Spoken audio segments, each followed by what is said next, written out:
हक की राह में सर कटा सकते हैं मगर जालिम के तख्तो ताज से नहीं डरा करते। जो अहले हक हैं वो तादाद से नहीं डरा करते।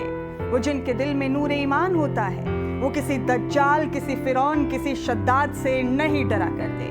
हाल ही में ईरान से दिल को चीर देने वाली एक वीडियो सामने आई जिसमें ईरान के लोगों ने मिनाब स्कूल के हमले में शहीद हुई मासूम बेटियों को एक मुनफरिद और शदीद जज्बाती अंदाज में याद किया। कुछ इस तरह कि यकीन करें ये मंजर कलेजा चाक कर देने पर आमादा है। उसी तरह उन मरहूम जिगर के टुकड़ों को नाम के साथ पुकारा गया और वहां मौजूद लोगों ने हाथ उठाकर प्रेजेंट कहा। دانش آموز باران قاسمی، شهید نیایش صالحی،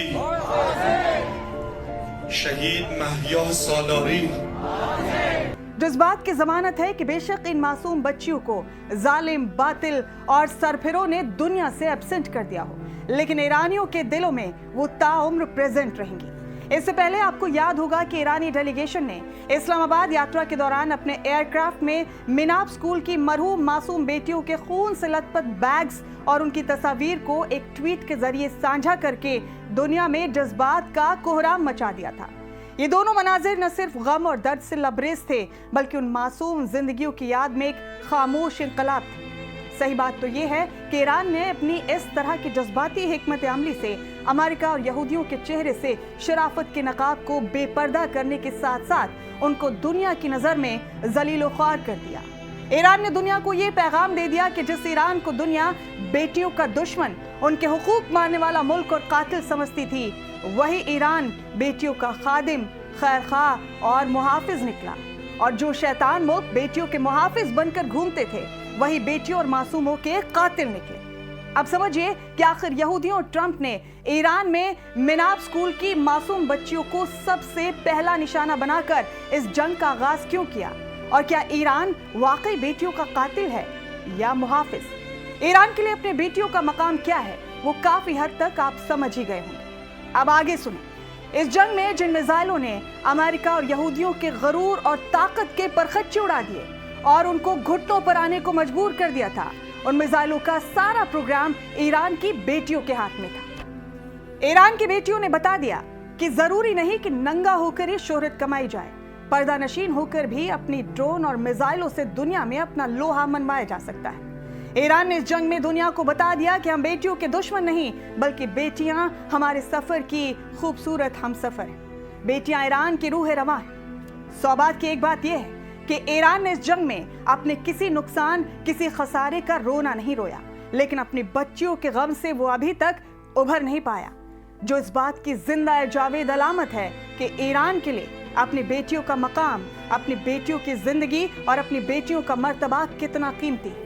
और दूसरी जानिब वो ट्रंप और यहूदी जो खुद को ईरान की बेटियों और खवातीन का मुहाफिज बताकर और ईरान को दुनिया के सामने बेटियों का सबसे बड़ा कातिल और दुश्मन बताकर ईरान में रेजिम चेंज करने चले। उसी अमेरिका ने इस जंग की शुरुआत मासूम बेटियों के कत्ल के साथ क्यों की? यानी दुनिया के सामने ईरान की बेटियों की लड़ाई लड़ने वाला ही ईरान की मासूम बेटियों का सबसे बड़ा कातिल कैसे बन गया? ट्रंप और यहूदी बखूबी जानते थे कि स्कूल की मासूम बेटियों को कत्ल करने पर पूरी दुनिया के दिलों में जज्बात का कोहराम मच जाएगा। अमेरिका और यहूदी ये भी बखूबी जानते थे कि उनके इस घिनौने जुर्म से वो दुनिया के सामने जलीलो खार भी हो सकते हैं, लेकिन फिर भी उन जालिम और बेदर्द सरफिरों ने कलेजे को चीर देने वाले इस खौफनाक गुनाह को अंजाम दिया, ये जानते हुए भी कि अगर दुनिया को इसके पीछे की मंशा पता चल जाए तो दुनिया के अमन पसंद लोग इनके ऊपर थूकना भी पसंद नहीं करेंगे। जब अमेरिका और यहूदियों ने महसूस किया कि पूरी दुनिया ने इस हमले से उनके खिलाफ बगावत का बिगुल फूंक दिया है, तो अमेरिका ने ये झूठ बोलकर दुनिया को गुमराह किया कि गलती से मिसाइल स्कूल को हिट कर गई, हमारा निशाना तो कहीं और था। ये सरासर झूठ है। बकवास करते हैं लोग। दुनिया की नफरत का शिकार होने से बचने के लिए झूठ बोला इन्होंने। इनका कोई निशाना विशाना नहीं चुका। काश इनका निशाना इतना ही खराब होता तो आज खादिम मिल्लत खामेनी साहब और रहबर इंकलाब अली लारीजानी जिंदा होते। अब सुनिए अंदर की हकीकत। आखिर क्यों ईरान की मासूम बच्चियों के चिथड़े उड़ाकर इस जंग का आगाज हुआ? तो हकीकत यह है कि जिस तरह मुसलमान किसी काम की कामयाबी के लिए अपने अल्लाह को खुश करने के लिए 2 रकात नमाज नफिल सलातुल हाजा पढ़कर उस काम की शुरुआत करते हैं ताकि अल्लाह रब्बुल इज्जत उस काम में अपनी मदद अता करें, उसी तरह इन यहूदियों ने जानबूझकर अपने भगवान दज्जाल को खुश करने के लिए इन मासूम बच्चों की बलि दी थी, ताकि इनका दज्जाल इन यहूदियों को ईरान पर फतह करवा सके। लेकिन यहूदियों को शायद ये याद नहीं रहा कि शैतान चाहे फिरौन हो, नमरूद हो, यजीद हो या फिर बड़ा दज्जाल हो, वो फौरी तौर पर हावी तो हो सकते हैं, लेकिन इन शैतानों का खात्मा करने के लिए इमाम मेहदी जरूर आते हैं। याद रखिएगा, जब जब सुपर पावर के गरूर को चकनाचूर करने वाली इस जंग का जिक्र होगा तो खुदा की कसम अली के शेरों के साथ साथ अली की इन शेरनियों का भी जिक्र जरूर होगा। जय हिंद, जय भारत।